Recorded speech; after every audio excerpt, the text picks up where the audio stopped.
आज नवरात्र की अष्टमी तिथि है और अष्टमी तिथि में रात्रि पूजा अष्टमी और नवमी के बीच में होता है।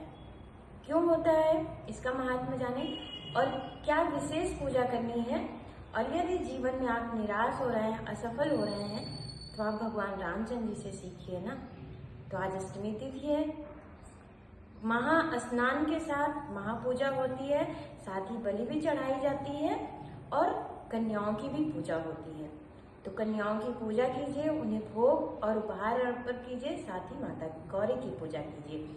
महिषासुर का वध किया था तो महिषासुर वर्धिनी कहलाई, और दुर्ग नामक राक्षस का विनाश किया था तो माता दुर्गा कहलाई। तो ये माता के 9 दिन हैं। लेकिन चैत्र मास के नवरात्र की पूजा का तो विधान था।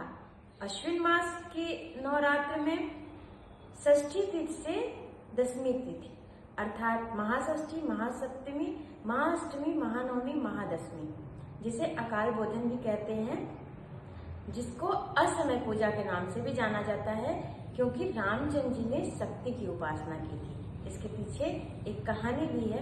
और यदि आप जीवन में असफल हो रहे हैं तो आप रामचंद्र जी से सीखिए।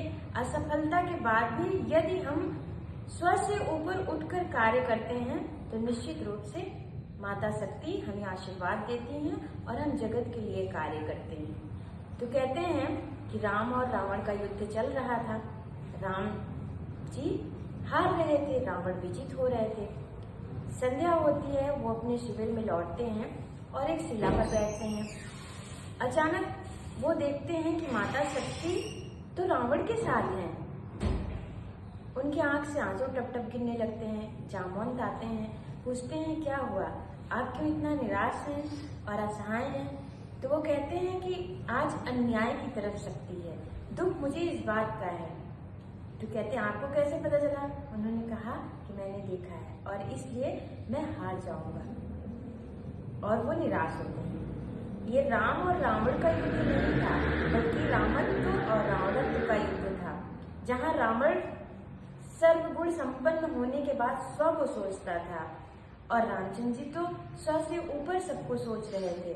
और उन्हें यही बात लग रही थी कि मैं तो ब्रह्मांड के बारे में सोच रहा हूँ, हर जीव के बारे में सोच रहा हूँ, और माता मेरे साथ क्यों नहीं है। इसके बाद कहते हैं कि माता शक्ति आती हैं और कहती हैं कि यदि तुम मेरी पूजा करोगे और नील कमल 108 अर्पित करोगे तो मैं तुम्हें आशीर्वाद दूंगी।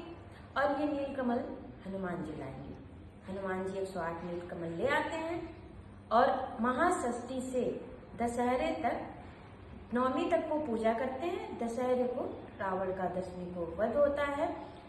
तो इसके पीछे ये है कहानी कि जब रामचंद्र जी पूजा प्रारंभ कर देते हैं और हर मंत्र पर एक कमल, नील कमल अर्पित करना शुरू कर देते हैं।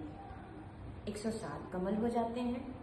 एक कमल गायब हो जाता है। अब वो परेशान हो जाते हैं। माता उनकी परीक्षा लेती हैं, एक कमल दिखाई नहीं देता है। तो उन्हें याद आता है कि उनकी माता उन्हें कहती थी कि तुम्हारी तो आंख नीली है, तुम नील कमल जैसे हो, तुम्हारी आंख तो नील कमल जैसी है। वो शक्ति की उपासना में विघ्न नहीं लाते हैं और अपना बाण उठाते हैं अपनी आंख अर्पित करने के लिए। इतने में माता शक्ति प्रकट होती हैं और कहती हैं मैं प्रसन्न हो गई, और रामचंद्र जी के अंदर लीन हो जाती हैं। उसके बाद राम और रावण का युद्ध होता है। तो अष्टमी की रात्रि और नवमी लगी हुई, ये रात्रि में पूजा जरूर करें माता की, साबर मंत्रों के साथ, विशेष मंत्रों के साथ, साथ ही बटुक भैरव की, क्योंकि महालक्ष्मी, महासरस्वती के साथ गणेश जी, कार्तिकेय और शिव की पूजा होती है। तो अगर किसी भी स्त्री के साथ जुड़े पुरुष का हम सम्मान नहीं करते तो स्त्री प्रसन्न नहीं होती है। इसलिए माता की पूजा में हम सिर्फ माता माता में ही लगे रहते हैं। तो आप, क्योंकि शिव और पार्वती में शक्ति के ही अंग और आभूषण से शक्तिपीठ बनी, तो शिव को हम कैसे भूल सकते हैं। तो शिव की भी विशेष पूजा करनी है, साथ ही बटुक भैरव की भी पूजा करनी है।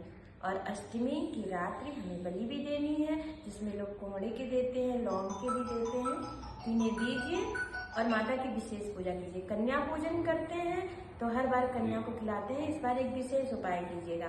किसी कन्या के दाहिने अंगूठे पर अक्षत कुमकुम लगाकर विशेष वरदान मांगिएगा, आपकी सारी मनोकामना पूर्ण होगी। तो इसलिए जीवन में असफल हो रहे हैं तो कोई ना कोई युग को बनाने वाला